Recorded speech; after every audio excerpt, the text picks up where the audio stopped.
So for this morning, we're going to discuss the tools and effective oral communication. So we're going to discuss what are the sounds of English, the rhythm of English, the intonation, and of course, the variants that affect your speech.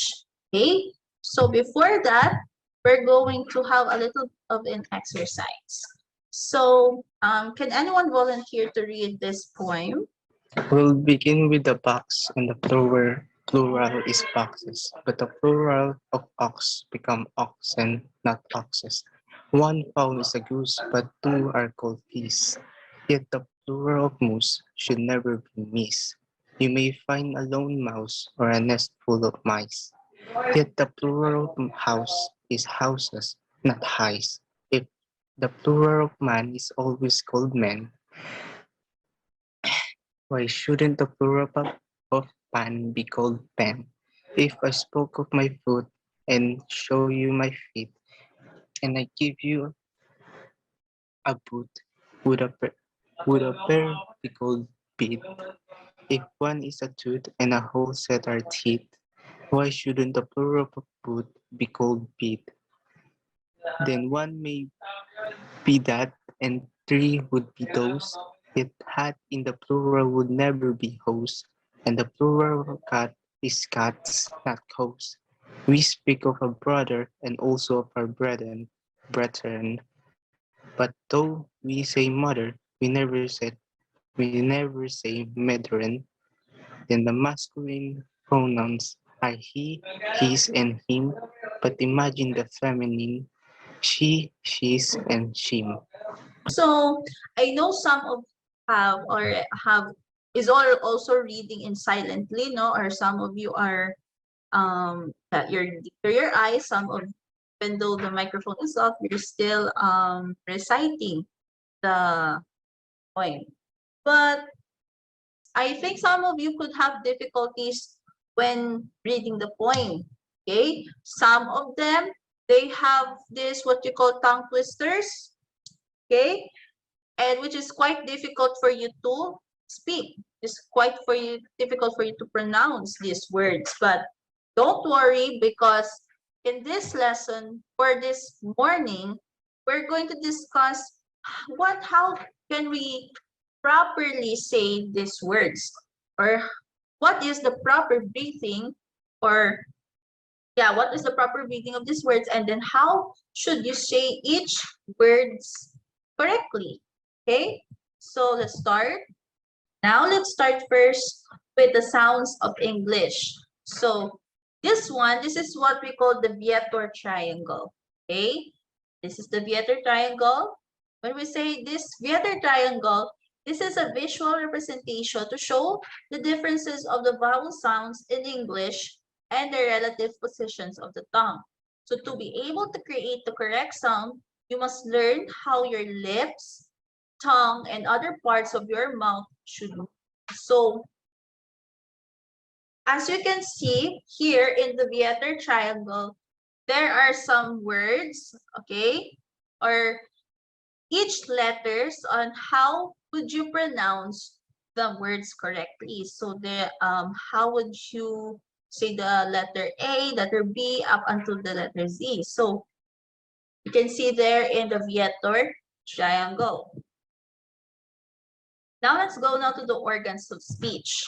So let's start first with our respiratory. In everything we do, breathing is always part of our part of everything, right? Even we do workouts, even we do exercises, even when before you sing, before you dance, everything, breathing is always consistent.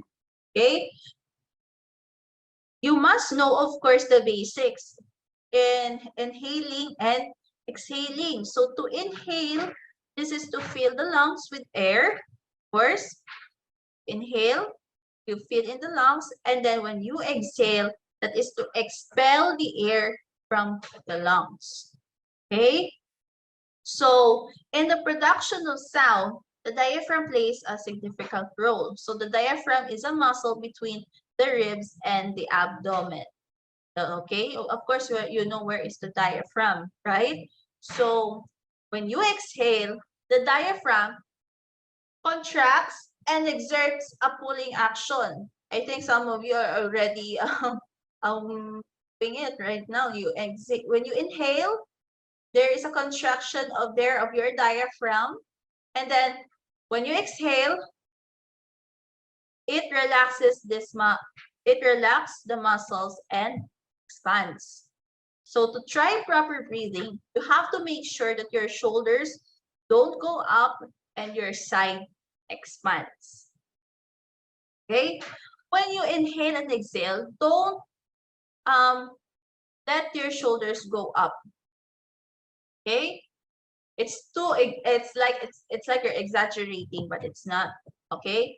So of course, some of you have learned from your other lessons that when you exhale, you of course you bring your shoulders up, which is not. Okay? So you try to inhale, of course, with your nose, but of course, don't bring up the shoulders, and then you exhale. Of course, you release the air. Now, on exhaling, the air is pushed up to the windpipe, which is a tube called trachea. So there is a little difference in breathing to speak and breathing to live. So the only significant difference would be the short inhalations when pausing during speech. So the respiratory organs are the motors to start speech. So sometimes when we read something, when we do our speeches, when we do public speaking, sometimes you need to inhale, you need to breathe, inhale and exhale. Okay? Why is it that people are in a hurry to read?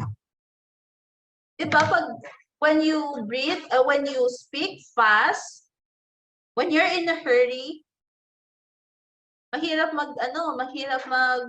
it's very difficult for you to breathe. It's very difficult for you to inhale and exhale because dire-diretso eh. It's dire-diretso yung the way you speak. It's dire-diretso. It's non-stop. So the breathing that you do, it's too difficult. Okay? I will show you a video of what is the correct way to breathe. Okay? For a while. Okay, so you saw in the video on how to breathe properly. Okay, so your neck and shoulders don't move. So all you have to do is to inhale and exhale properly.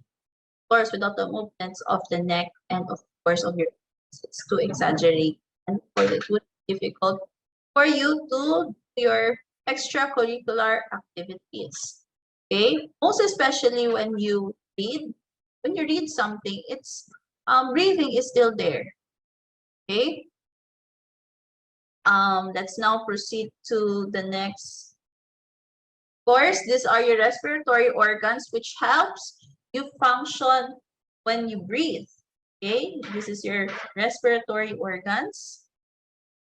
Now let's go now to the vocalizing and phonating parts. Of course, we all know singers, they do vocalizing, but even as readers, or we do our speeches, we also have vocalizing and phonating parts. So after the air is pushed out from the lungs towards the windpipe or trachea, it then finds its way to the larynx. So the larynx is where the voice box is located. So the air then triggers the vocal cords, or anatomically speaking, the vocal cords. Vocal folds, I mean. So because these are muscles which are found at the tip of the larynx, vibrate, which then sends the sounds upwards. So here is your vocalizing organs, of course, which is found inside your mouth. That's your tongue, and your vocal cords are there. Okay, your trachea, then your esophagus. Okay, so that's the parts of your that's the vocal vocalizing. And resonating, this one, okay? So once the air is pushed up the vocal cords or folds, the air here is expanded throughout the mouth.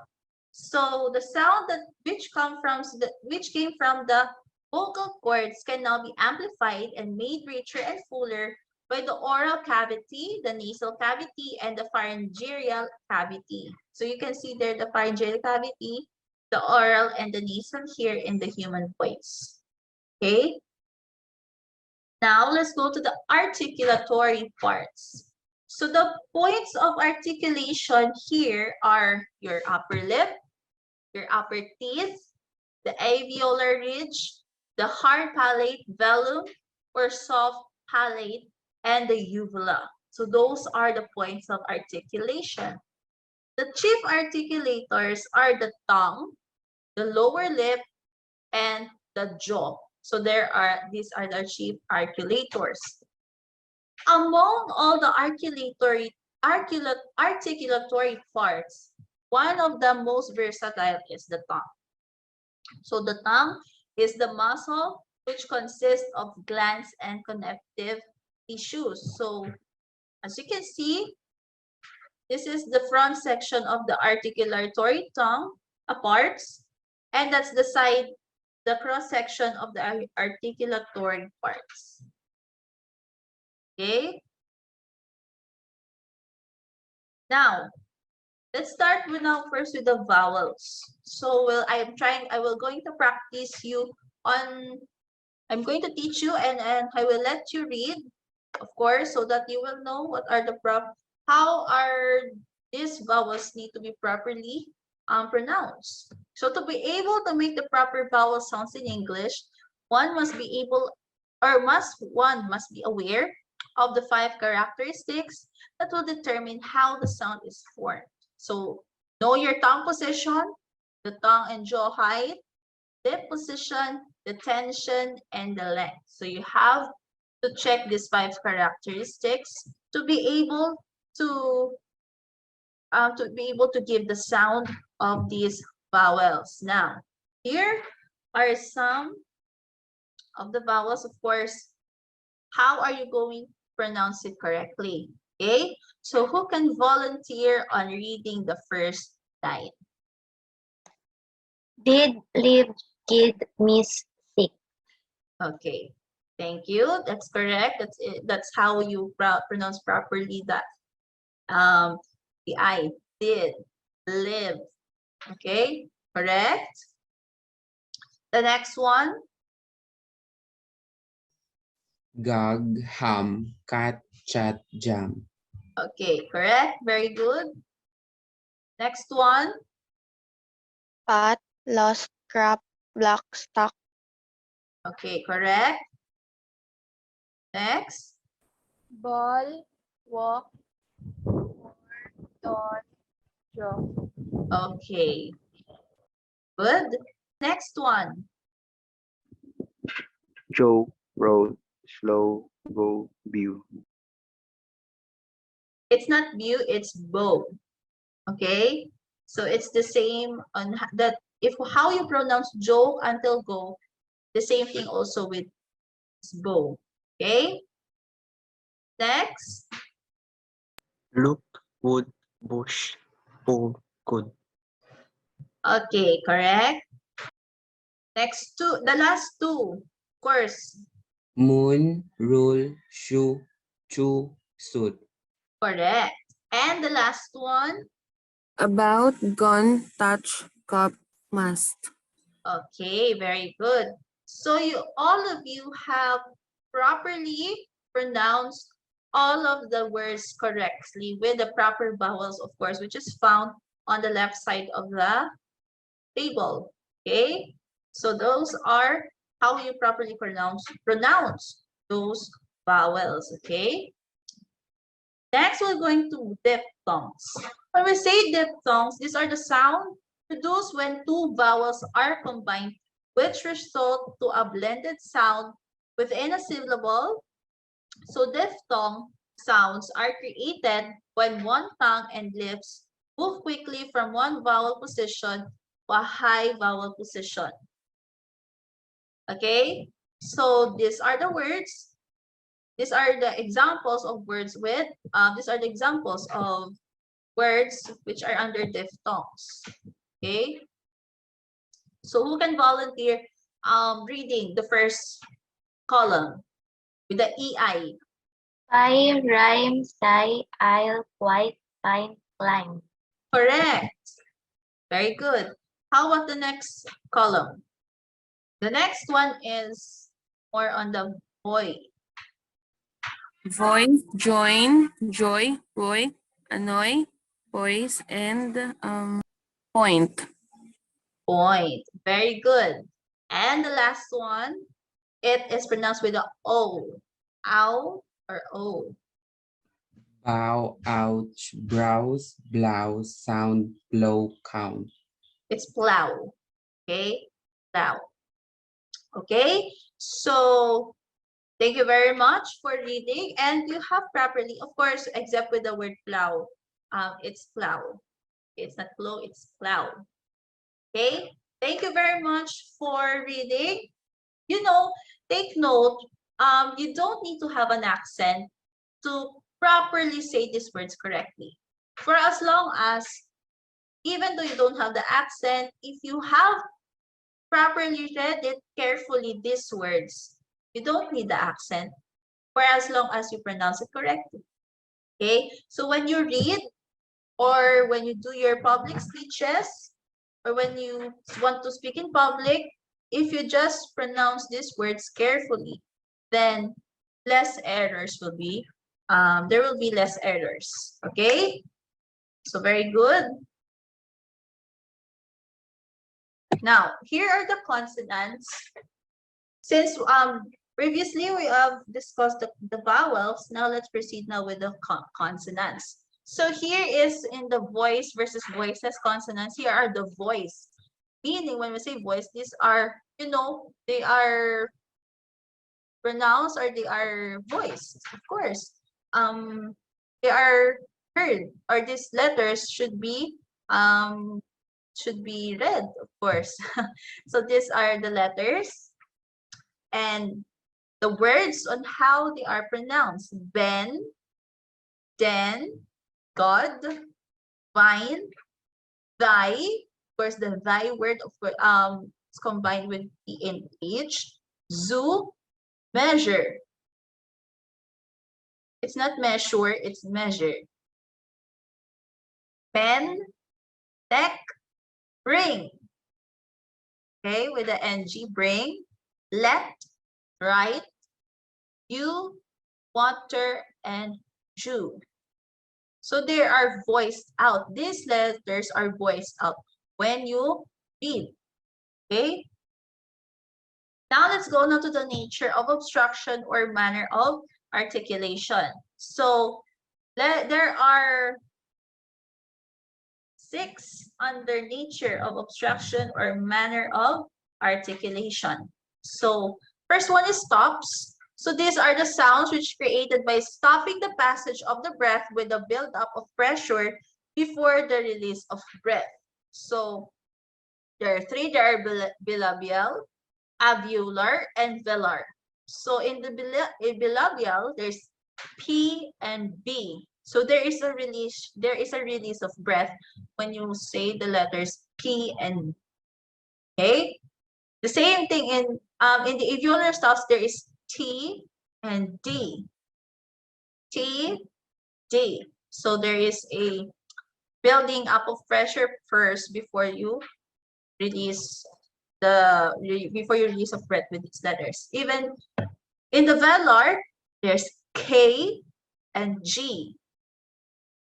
K, G. Okay, so those are under stops. Below, it's the fricatives. So fricatives, these are created when the air is not completely stopped, but goes through with the hissing sound or friction.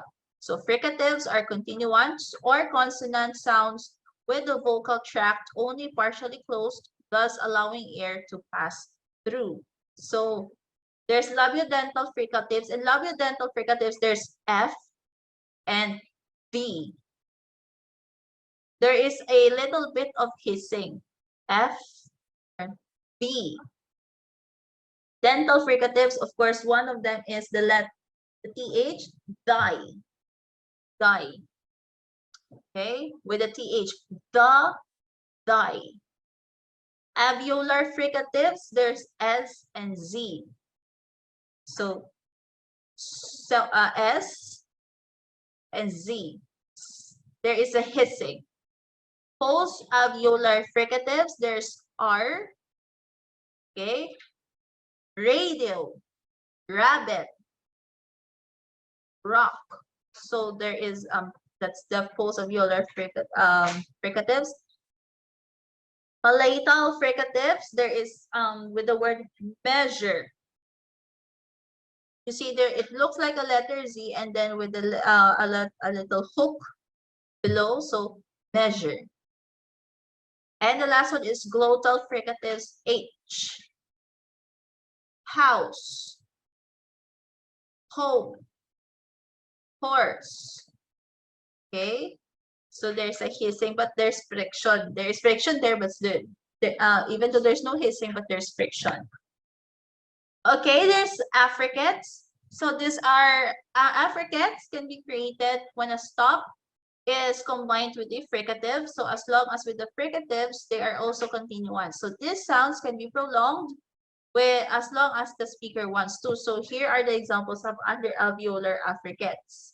Okay. Nasals. The nasals can be produced when the air passes through the nose and not the mouth. So there are bilabial, the alveolar, and the velar. So in the bilabial, there's letter M.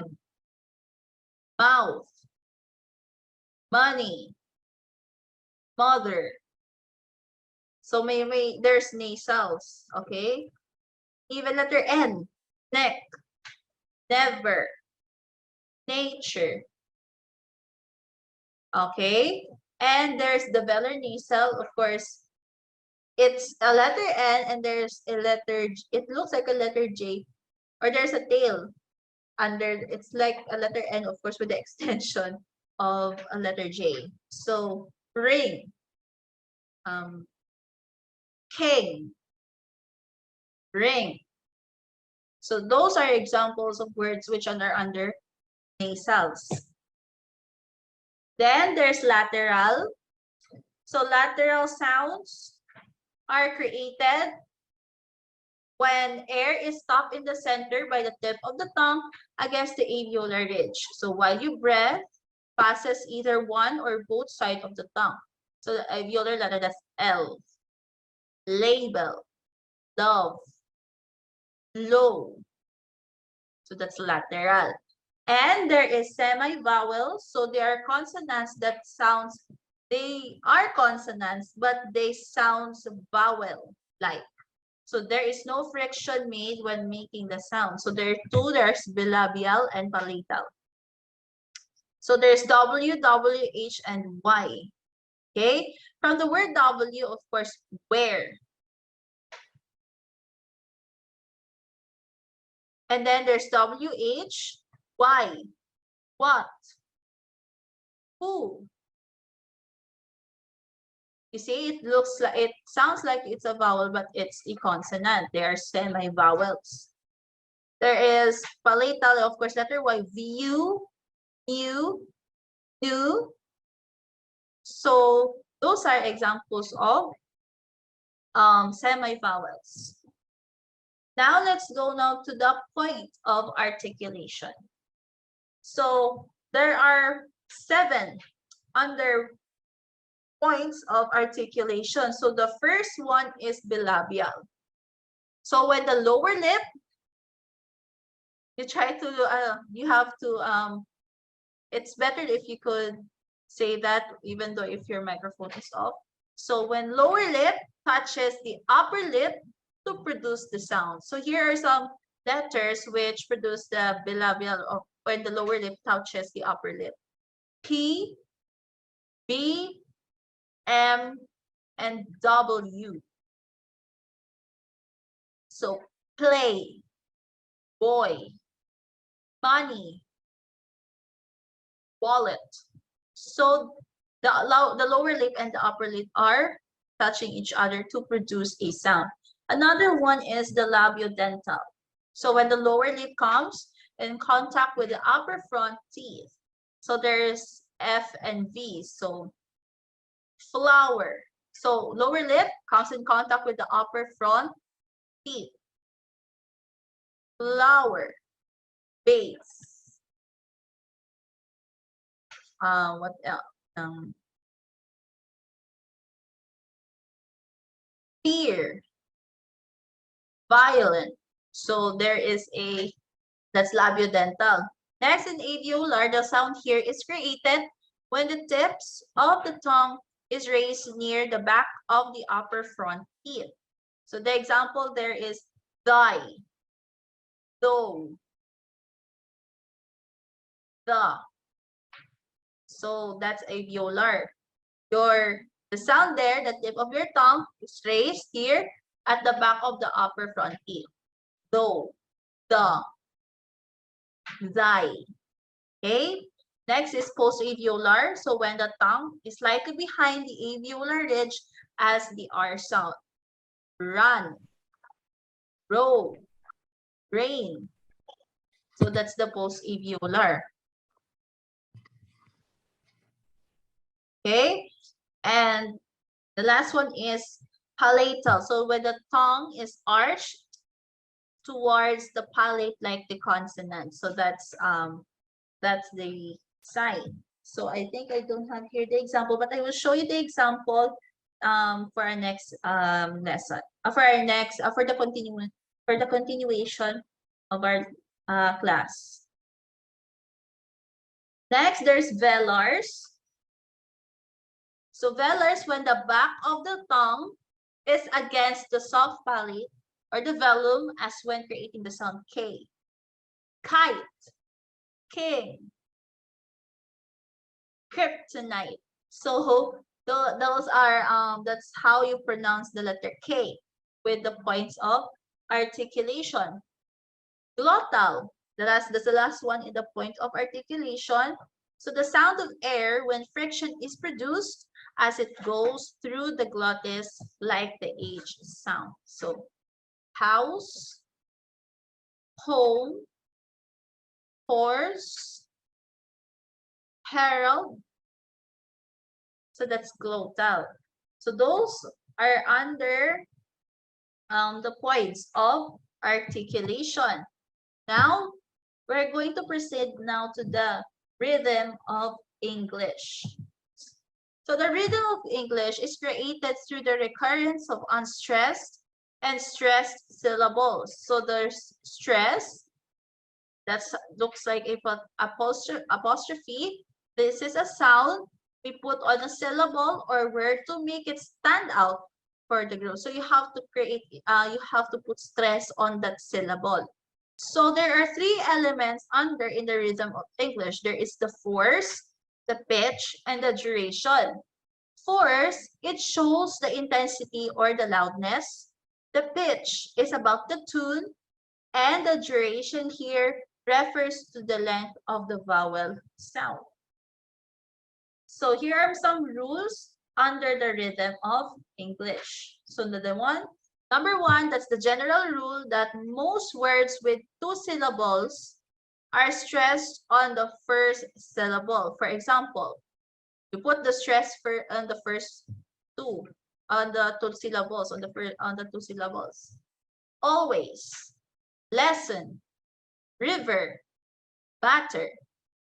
So you see how I have pronounced these words. I gave stress on the two syllables. Okay, with two syllables, I mean. So I gave stress on the first syllable. Next, on the other rule, some words have more specific rules. So here are some specific rules. Under compound nouns, you give stress on the first word.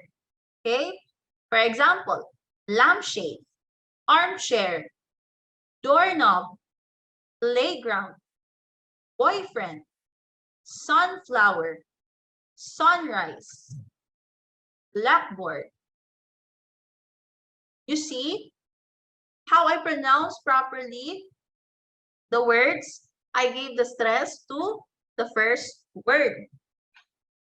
Next, in compound verbs, so in compound verbs, the stress is placed on the second word. For example, undergo, outdo, overdose, overflow, interact, understand. Okay, so the stress there is placed on the second word.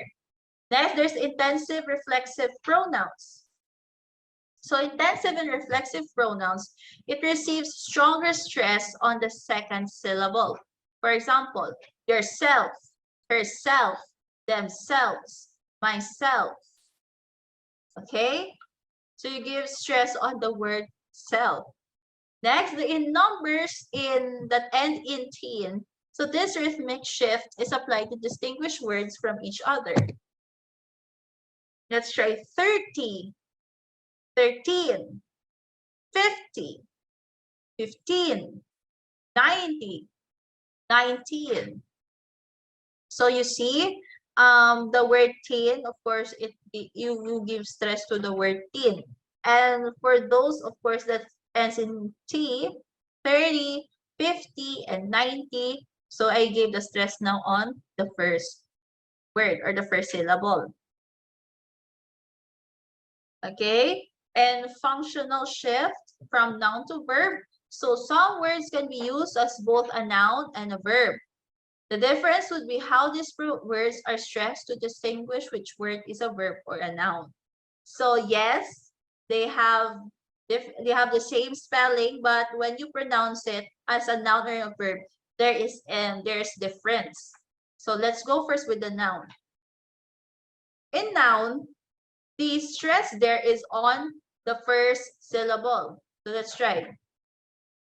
Present, permit, subject, rebel, record.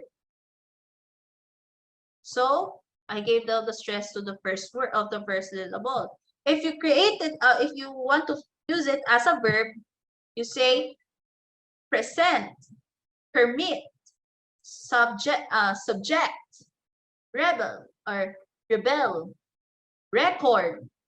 Okay, record. I mean, again, present, permit, subject, rebel, record or record. Okay, so the stress there is on the second syllable. If there's a suffix, added suffix, the uniform word will retain the stress on the syllable as the root word. For example, merry, merriment, interest, interesting, cloudy, honest, honesty, teach, teacher. So you know now where I gave the stress, where did I release the stress to that word. How about the words that end in T-I-O-N, S-I-O-N, I-C, I-C-A-L, and I-T-Y? So with these words, always give the stress on the syllable that comes before the last syllable. For example, logical, dedication, possibility, extension, economic. Okay?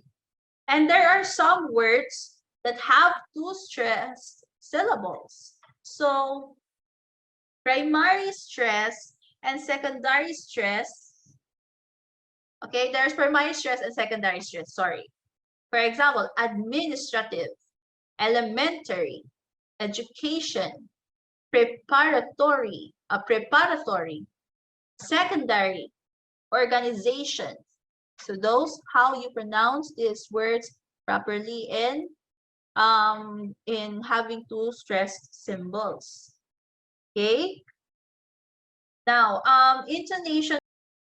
Okay, so we're going to continue our session using, of course, in intonation of English. This is under the tools in effective oral communication.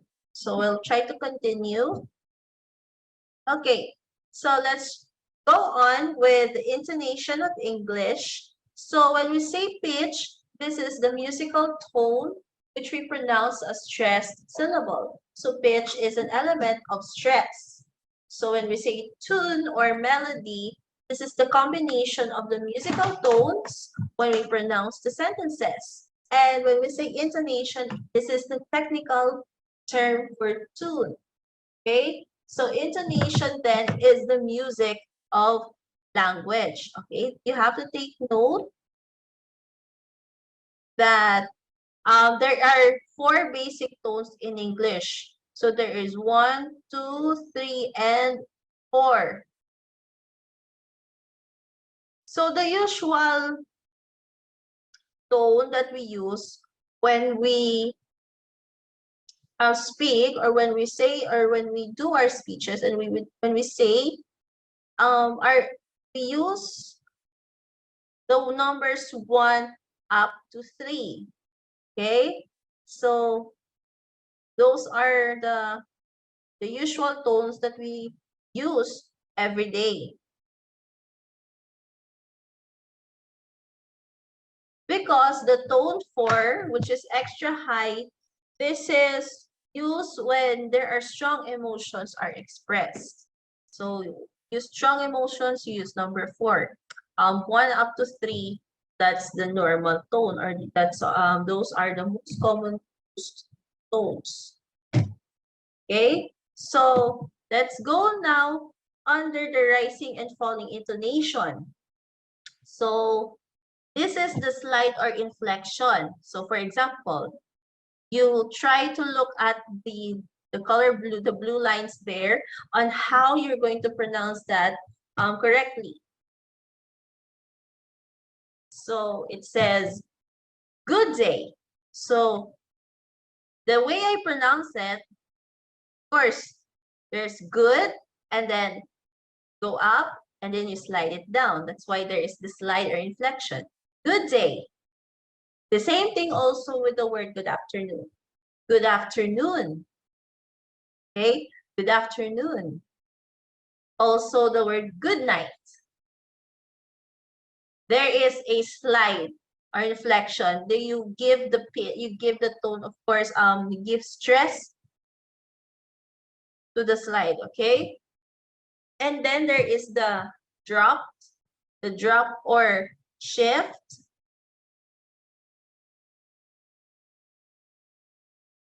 Okay, so when we say in the drop or shift, how do you pronounce that? Or how would you say it correctly? For example, in good morning, you say good morning. Good morning. So that's the drop or shift. The same thing also in good evening. Good evening. Okay, so that's how it is used in the drop or shift. Another we in rising intonation. So rising intonation happens when your pitch switches from one pitch to another. So for example, let's try this one. Are you married? Okay. Are you married? So in the word married, you give you give a higher pitch to that. The same thing in the same thing. Can you see that? Can you see that? Am I right? Is he all right? So you give a higher pitch on the last words. Okay.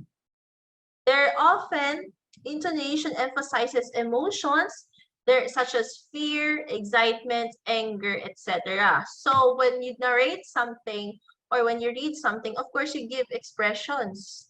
Okay, you have to express your emotions on that line. For example, wait, Kara, are you leaving us? So it depends on the emotions that it portrays. So you have to give the right emotions and you give the right intonation for those words. Okay? It's because intonation is not limited to short utterances, Non-fictional intonation can be heard within a sentence, and non-fictional intonations vary according to the speaker. So it always depends on the speaker on how it is pronounced, or how would you say that sentence, for so that you could you know that intonation, you will know the intonation of that sentence. For example, they say that car costs millions of dollars. Okay, she has a lot of pockets. So I gave emphasis on those. Of course, that's it looks like that's the dropped or shift. They say that car costs millions of dollars. She has a lot of pockets. So you see that you heard in where did I give the intonation of each word.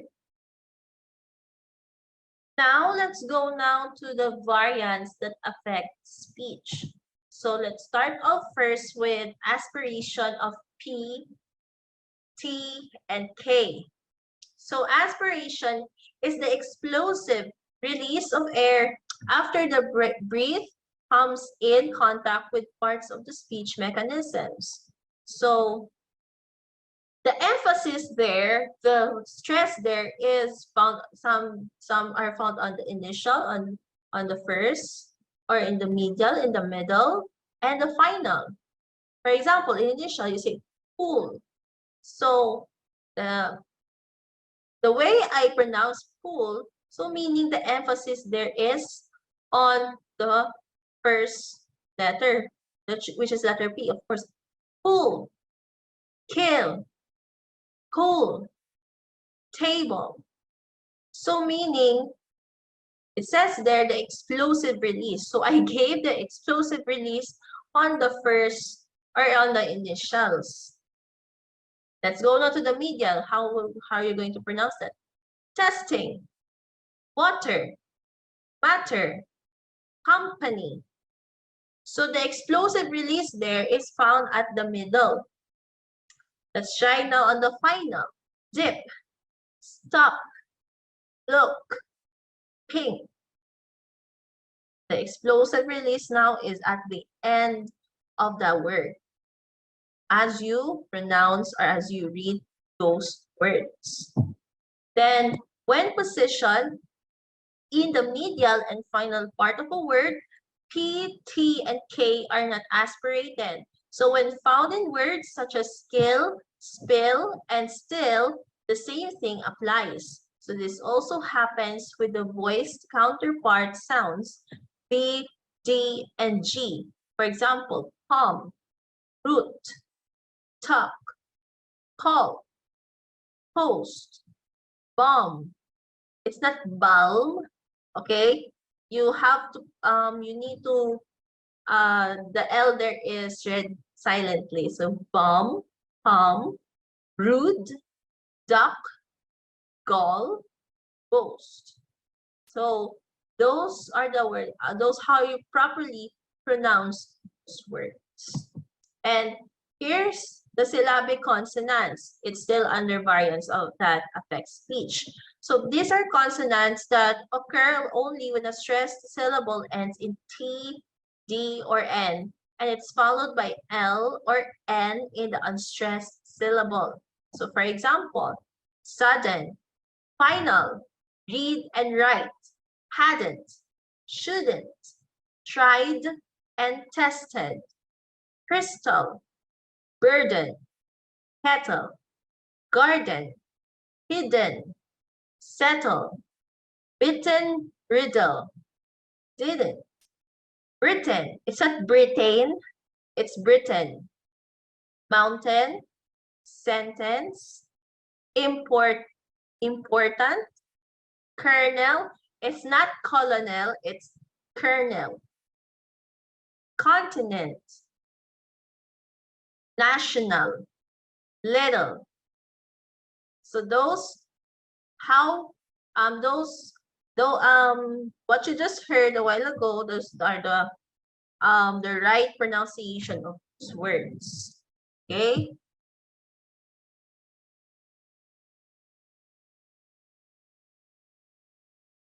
Okay, let's proceed now to vowel length. When we say, of course, vowel length, this is the refers to the length of time to pronounce a vowel sound. So it is the duration or quantity of time rather than the quality or difference in sound. So vowel length may be altered by two things. There is stress and syllable structure. So stress goes with the length of the vowel sound. So for example there, can't he swim? No, he can't. Can't he swim? No, he can't. So in here, this is the syllable structure. So this can also shorten a stressed syllable as compared to stress, which lengthens the syllable sound. So those are the examples, and on the right side, that's how that's the phonetics and how you pronounce them properly. So for example, the meal, the seat, the heat, the seed. Okay, so those are the words that you pronounce correctly under syllable structure. And that's the end of our topic here in tools in effective communication.